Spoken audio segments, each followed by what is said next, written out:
Rasulullah sallallahu alaihi wasallam pernah bersabda, "Taharrau lailatul qadri fil witri minal ashril awakhir min Ramadan." Carilah Lailatul Qadar pada malam ganjil daripada 10 malam terakhir dalam bulan Ramadan. Riwayat Al-Bukhari.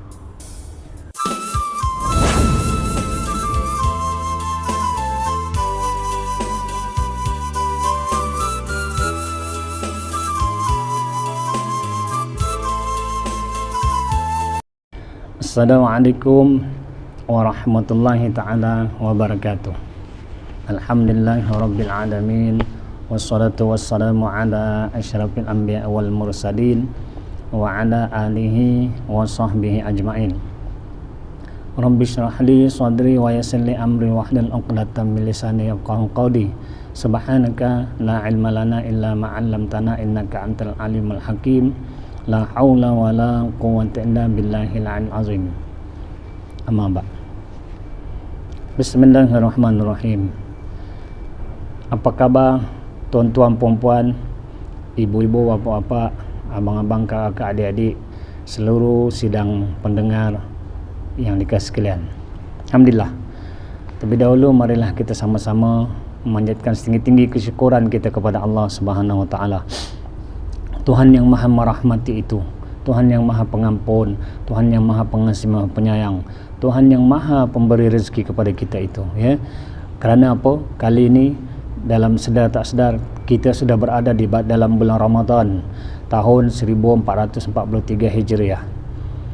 Terima kasih Allah kerana memberikan kami kesempatan untuk berada di bulan Ramadan yang mulia ini, ya.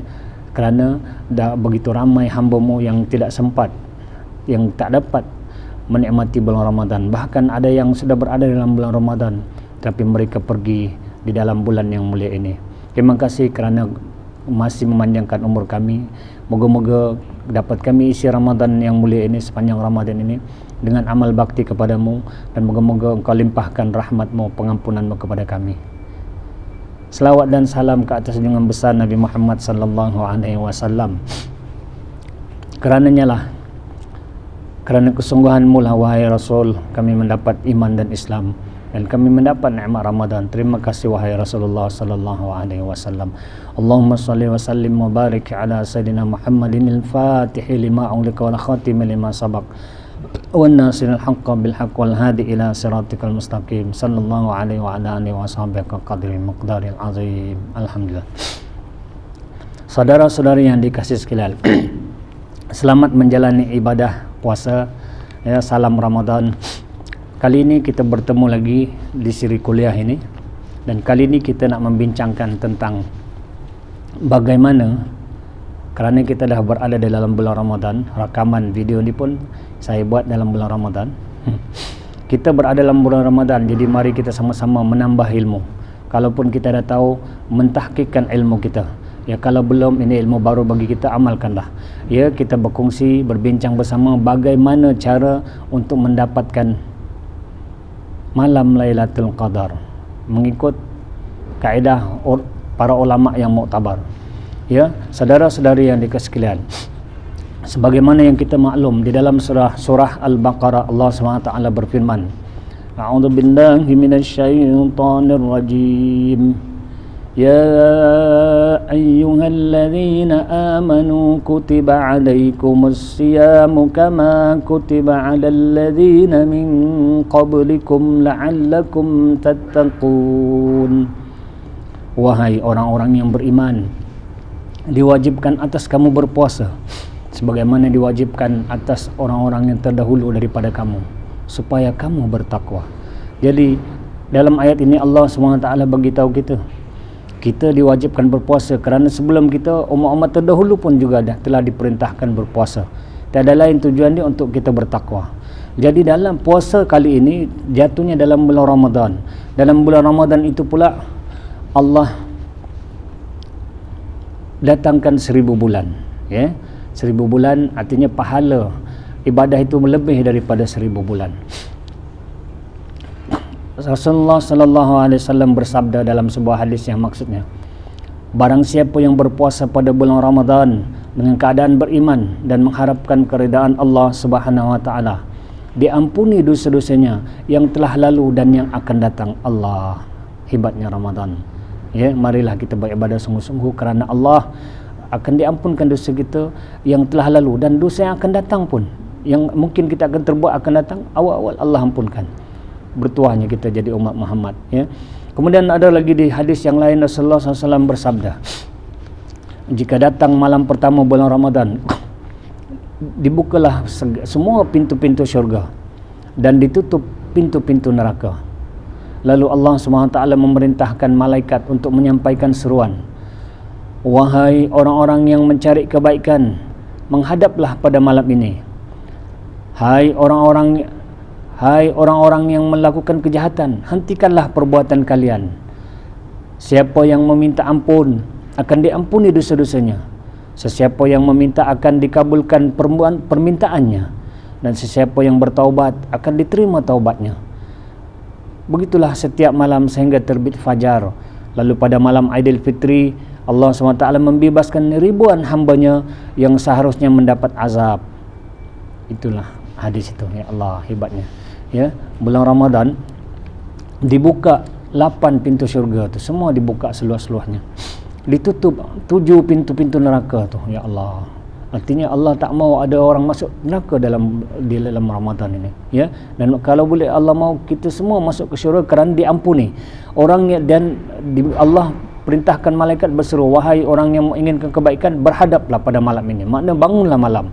Dan malaikat juga berseru, diperintahkan Allah, wahai mereka yang bergelumang dengan maksiat, berhentilah, bertaubatlah kamu daripada kejahatan. Kemudian malaikat juga berseru, sesiapa yang minta ampun pasti diampunkan, dan sesiapa yang meminta apa saja hajat pasti dikabulkan. Inilah kehebatan bulan Ramadan. Jadi dalam bulan Ramadan ini, saudara-saudari yang dikasihi sekalian, ada satu malam yang dinamakan Lailatul Qadar, ya. Kita orang Melayu biasa sebut lagi malam Lailatul Qadar.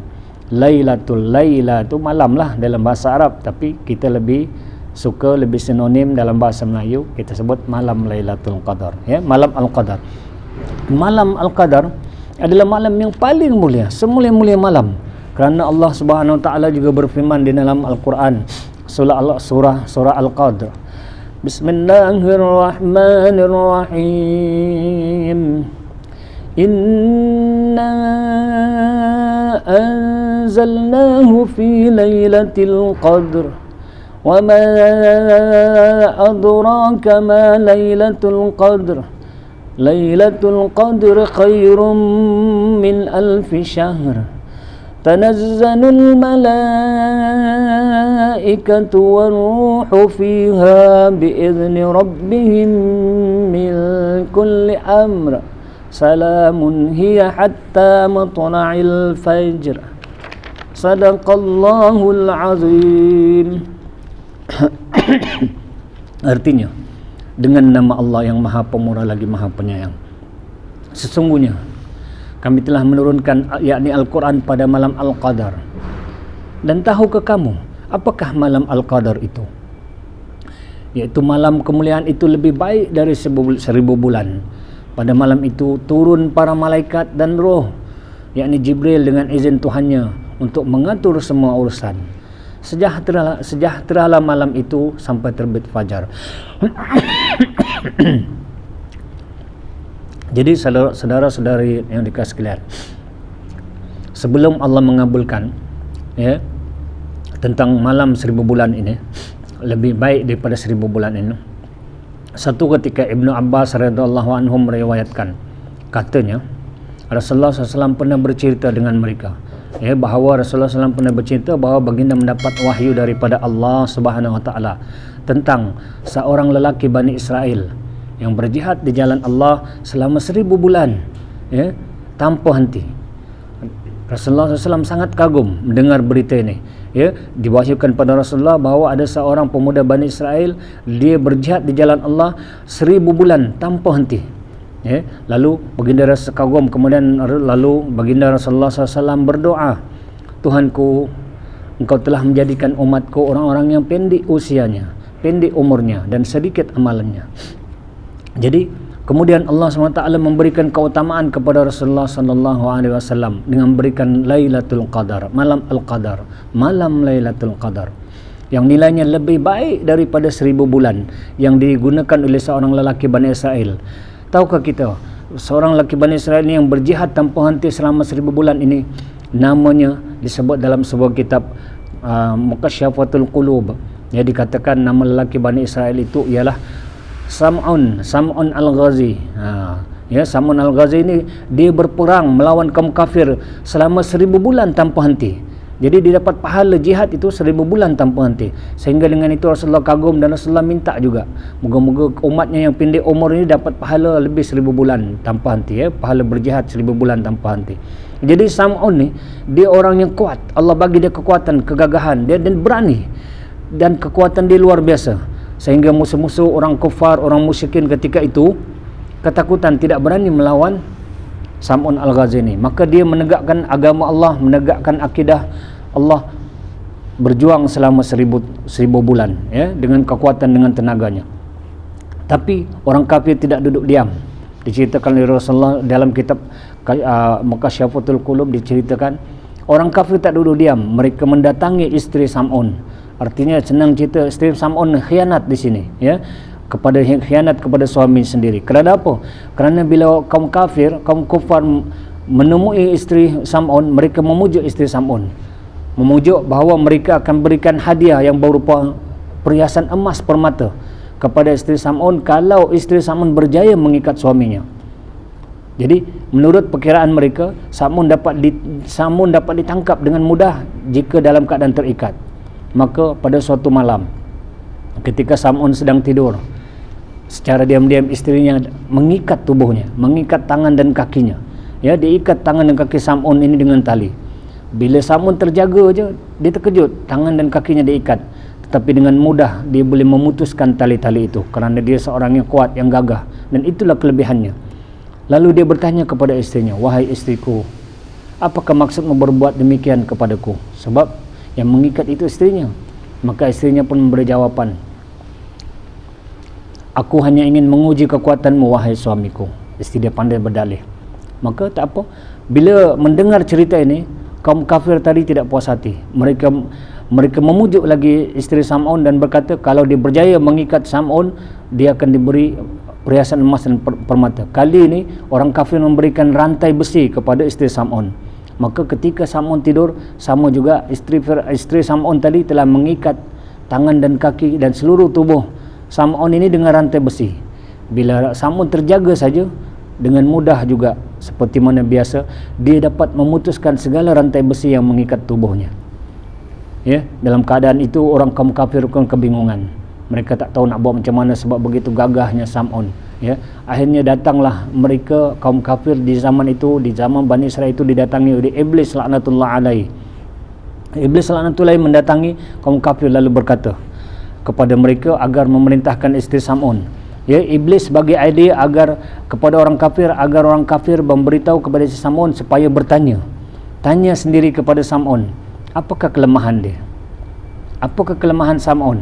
Maka isteri Sam'un yang terpedaya tadi, yang inginkan emas permata, dia pun pergi kepada Sam'un dan bertanya, "Wahai suamiku yang kukasihi, bolehkah engkau beritahu aku, engkau memang hebat wahai suamiku, engkau memang gagah, tapi bolehkah aku tahu di mana kelemahanmu?" Itu idea iblis yang disampaikan kepada orang kafir begitu pada si Sam'un sebab bertanya di mana kelemahan Sam'un.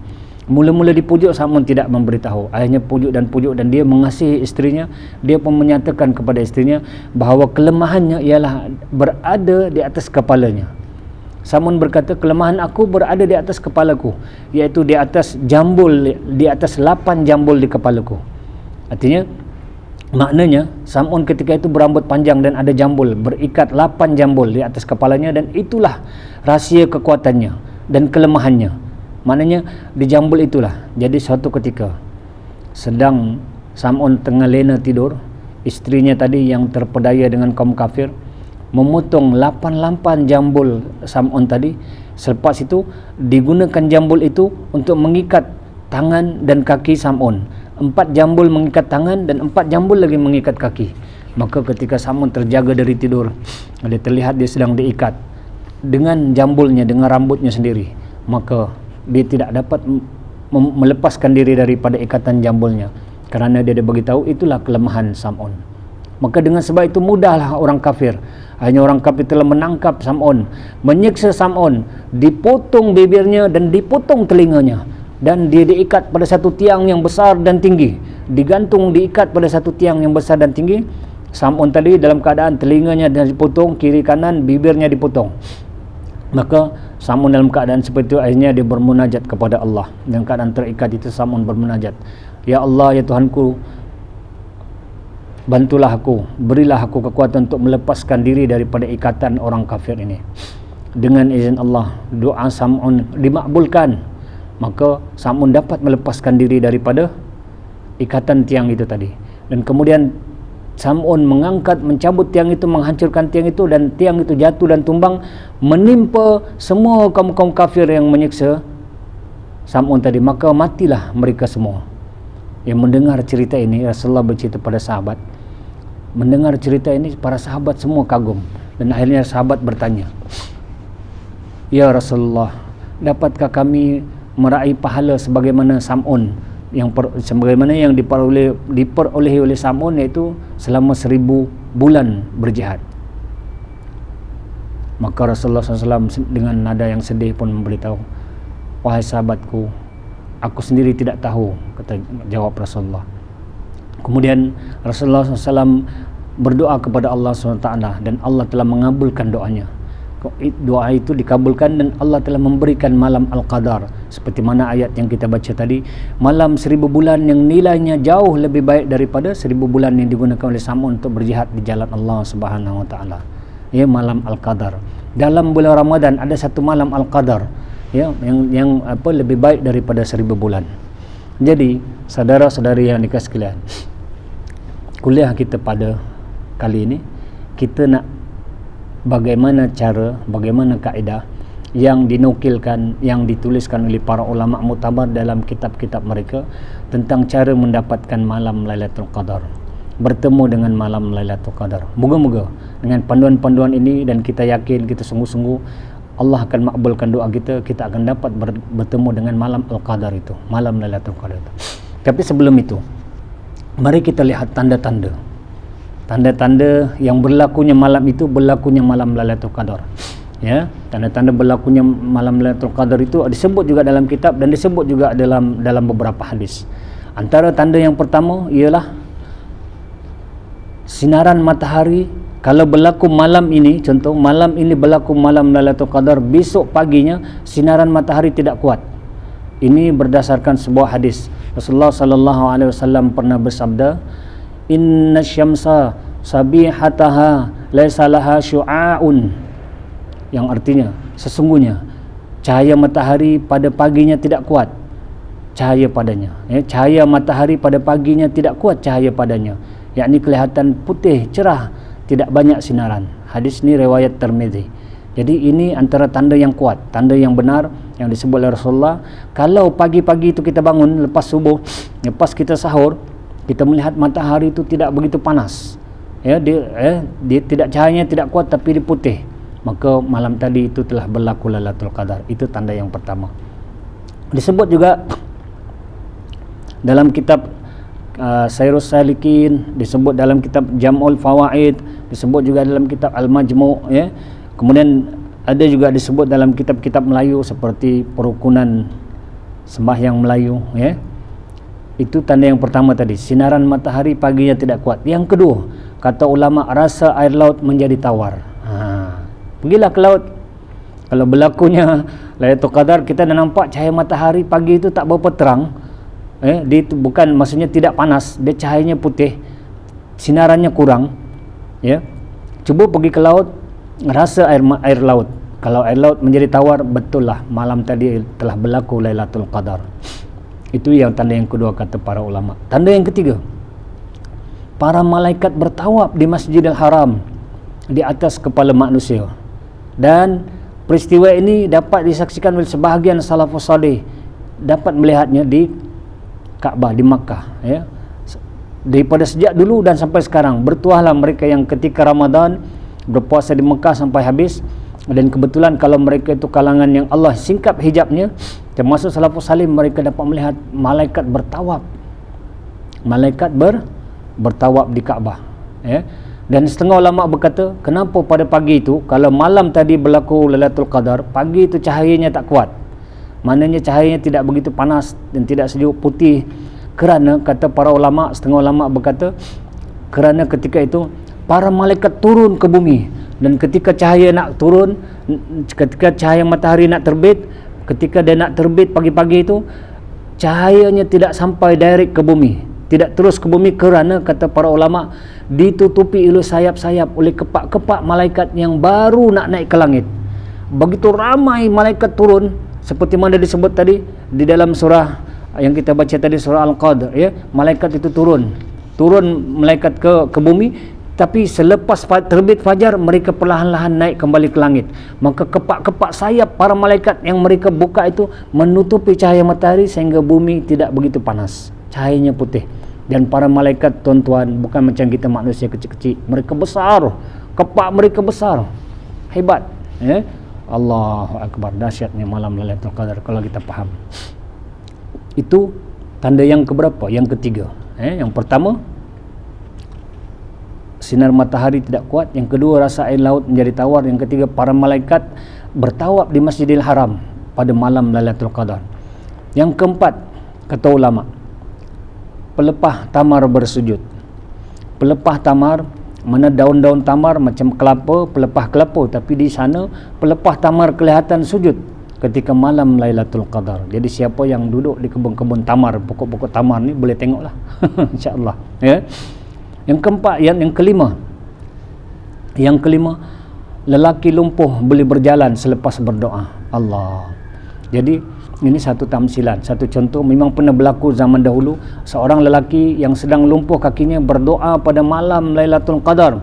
Allah makbulkan doanya, kan itu janji Allah. Allah memakbulkan doa pada malam itu. Siapa saja yang berdoa seperti hadis yang mula-mula kita baca, pasti Allah akan makbulkan doanya. Bahkan orang yang lumpuh, Allah makbulkan sehingga boleh berjalan. Itu tanda-tanda Lailatul Qadar. Kalau ada berlaku di kalangan kita yang lumpuh, dia bangun malam, dia tahajud, dia berzikir, dia menghidupkan malam pada malam Lailatul Qadar, tiba-tiba lepas dia boleh berjalan, betul lah, itu tanda-tanda Lailatul Qadar berlaku pada malam itu, ya. Kemudian lelaki yang bisu boleh bercakap, bisu maknanya dia tak boleh bercakap, tapi akhirnya dia boleh bercakap bila berlaku Lailatul Qadar. Lelaki di Basrah sembuh daripada bisu. Ini berlaku di Basrah, iaitu di Iraq. Pernah berlaku di Iraq, malam Lailatul Qadar berlaku, seorang lelaki bisu, dia berdoa, dia sembuh daripada bisunya. Dia dah boleh bercakap. Begitu. Kemudian antara tanda yang lain lagi, yang keenam, yang ketujuh, malamnya tenang. Malam itu tenang, jiwa kita tenang, semua tenang, suasana tenang, tidak ada bunyi bising, tidak ada hiruk pikuk, tidak ada hiruk pikuk malam itu. Malam itu pula tidak panas, malam itu juga tidak sejuk. Dan setengah ulama mengatakan yang akhir sekali, antara tanda malam Lailatul Qadar yang berlaku, malam itu walaupun dikeliling rumah kita, jiran-jiran kita, contoh ada anjing, bela anjing, malam itu anjing tidak menyala, anjing pun tidak berbunyi. Kalau kedengaran masih bunyi anjing menyala, maka bukanlah Lailatul Qadar di tempat itu. Tapi kalau tidak kedengaran, biasanya anjing itu selalu menyala di malam hari, malam itu dia tak menyala langsung, maka itu antara tanda malam Lailatul Qadar. Kemudian berlakunya malam Lailatul Qadar ni, para ulama berselisih pendapat juga, mengikut negeri, ya. Maksud saya mengikut negeri. Ada ulama kata mengikut negeri masing-masing. Kalau malam di negeri itu, contoh di Arab Saudi sana malam, kita mungkin siang, maka di sana berlaku dulu, sini berlaku setelah malam. Tapi ada pula pendapat yang lain, ulama kata berlaku serentak malam Lailatul Qadar itu seluruh dunia, seluruh bumi ini, walaupun ada tempat lain tu masih siang. Itu pendapat ulama, tapi biasanya sebut malam Lailatul Qadar, maka berlaku pada waktu malam. Jadi saudara-saudari yang dikasihi sekalian, Rasulullah sallallahu alaihi wasallam bersabda lagi, taharrau lailatul qadri fil ashril awakhir min Ramadan. Carilah Lailatul Qadar pada 10 malam terakhir bulan Ramadan. Rasulullah dah bagi clue. kena cari Lailatul Qadar pada malam 10 terakhir. Kita boleh cari malam 10 terakhir. Kemudian ada hadis yang lain juga. Tadi hadis riwayat Tirmizi, ya. Hadis riwayat Imam Bukhari dan Muslim. Ya, maafkan saya. Kemudian ada satu hadis yang lain, hadis riwayat Bukhari sahaja. Ya, ayat dia ditambah lagi satu. Taharrau Lailatul Qadri fil witri minal ashril awakhir min Ramadan. Rasulullah SAW bersabda, carilah Lailatul Qadar pada malam ganjil fil witri, pada malam ganjil daripada 10 malam terakhir dalam bulan Ramadan. Hadis riwayat Imam Bukhari. Jadi pada malam ganjil, sudahlah 10 malam terakhir, tapi Rasulullah spesifikkan lagi, iaitu pada malam ganjil, malam 10 Ramadan terakhir. Masih sempat lagi kita boleh cari 10 malam terakhir. Pernah Imam Syafi'i rahimahullah ta'ala berkata, ya, Lailatul Qadar berlaku pada malam ke-21 Ramadan. Ini pendapat Imam Syafi'i. Imam Syafi'i pernah kata begitu. Tapi dalam ketika yang lain, pernah juga Imam Syafi'i rahimahullah ta'ala berkata, ia berlaku pada malam 23 Ramadan. Jadi pada Imam Syafi'i, mungkin dengan dia seorang wali Allah, seorang ulama besar, dengan kasyaf yang Allah bagi pada dia, dia dapat melihat pada malam 21, kemudian di waktu yang lain, tahun yang lain, dia berkata pada malam 23 Ramadan. Ini malam yang ganjil, pendapat Imam Syafi'i. Walau bagaimanapun, pendapat jumhur ulama, keseluruhan ulama, ya, ulama-ulama kita, ulama-ulama mutabar kita mengatakan malam Lailatul Qadar itu adalah pada malam ke-27 Ramadan. Bolehlah kita pegang manapun, ya. Dan akhir sekali, ini yang kita katakan tips dan panduan, kita dah bagi banyak, dan tapi akhir sekali ada beberapa kaedah ulama tulis, ya. Ulama tulis ini antara lain pendapat daripada Syekh Abu Bakar Al-Maghribi, dan juga pendapat Hujatul Islam Imam Al-Ghazali, ya. Boleh kita tengok dalam perukunan sembahyang, dan tertulis juga dalam kitab Al-Jauhar Al-Mauhub, ada juga ditulis dalam kitab Al-Barmawi, dan banyak lagi kitab-kitab ulama muktabar. Iaitu kaedah mereka, kaedah yang pertama, jika kena ingat yang ni, jika awal Ramadan jatuh pada hari Ahad atau Rabu, kata ulama, malam Lailatul Qadar itu malam ke-29. Jadi tahun ini, tahun Ramadan tahun 1443 Hijriah ini, kita memulakan satu Ramadan pada hari Ahad. Maka mengikut kaedah ini, kalau hari Ahad atau Rabu bermulanya satu Ramadan, maka diharapkan malam Lailatul Qadar itu berlaku pada malam ke-29 Ramadan, malam akhir, ya. Betul. Dan ulama pula kata lagi, kalau awal Ramadan itu hari Isnin, maka diharapkan berlaku malam Lailatul Qadar itu malam ke-21. Kalau berlaku hari Selasa atau Jumaat, maka diharapkan malam Lailatul Qadar itu berlaku pada malam ke-27. Kalau berlaku hari Kamis awal Ramadan, maka diharapkan malam Lailatul Qadar itu berlaku pada malam ke-25. Dan kalau berlaku pada awal Ramadan itu pada hari Sabtu, diharapkan malam Lailatul Qadar itu pada malam ke-23. Itu kaedah pertama. Ada satu kaedah lagi kedua yang ulama tulis juga. Jika awal Ramadan hari Jumaat, maka Lailatul Qadar malam ke-29, diharapkan berlaku malam ke-29, ya. Dan kalau awal Ramadan hari Sabtu, diharapkan malam Lailatul Qadar itu berlaku pada malam ke-21. Dan kalau awal Ramadan itu jatuh hari Ahad, diharapkan berlaku Lailatul Qadar malam ke-27. Dan kalau awal Ramadan itu berlaku pada hari Isnin, diharapkan diharapkan Lailatul Qadar pada malam ke-29. Kalau awal Ramadan pada hari Selasa, diharapkan Lailatul Qadar pada malam ke-25 Ramadan. Dan kalau awal Ramadan, satu Ramadan berlaku pada hari Rabu, diharapkan malam Lailatul Qadar pada malam ke-27. Dan akhir sekali, kalau awal Ramadan berlaku pada hari Kamis, maka diharapkan malam Lailatul Qadar itu pada 21 Ramadan. Jadi, ya. Tapi ini cuma kaedah dan ramalan ulama berdasarkan kehebatan mereka masing-masing. Maka apa yang penting pada kita pada 10 malam terakhir Ramadan ini, kita tingkatkanlah, kita lipat gandakanlah amal ibadah kita, lipat gandakanlah amal hasanat kita, lipat gandakanlah taqarrub ilallah kita. Kerana inilah yang dilakukan oleh Rasulullah sallallahu alaihi wasallam, ya, seperti yang pernah dinyatakan oleh Sayyidatuna Aisyah kana Rasulullah sallallahu alaihi wasallam idza dakhala al-ashru shaddu mi'zarahu wa ahya lailahu wa ayqadha ahlahu. Adalah Rasulullah sallallahu alaihi wasallam selalu ketika memasuki 10 Ramadan terakhir, baginda mengikat kainnya, yakni bersungguh-sungguh dalam ibadah dan meninggalkan istri-istrinya, menghidupkan malamnya yakni dengan ibadah, dan membangunkan istri-istrinya untuk ibadah. Riwayat Bukhari dan Muslim. Jadi itu saja, moga-moga kita dapat panduan.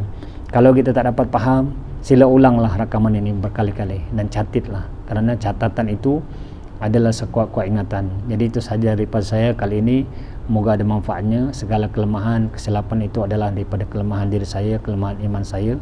Saya mohon ampun, maaf ya. Saya akhiri dengan baca tasbih kifaraah dan surah wal asr. Bismillahirrahmanirrahim. Subhanallah wa bihamdihi, subhanakallahumma wa bihamdika, asyhadu an la ilaha illa anta wa nastaghfiruka wa natubu ilaik. Bismillahirrahmanirrahim. Wal asri innal insana lafi khusr illa alladzina amanu wa amilus shalihat wa tawassaw bil haqqi wa tawassaw bis sabr. Ilahi anta maqsudi wa ridwanka matlubi. Sekian, ampun maaf. Assalamualaikum warahmatullahi taala wabarakatuh.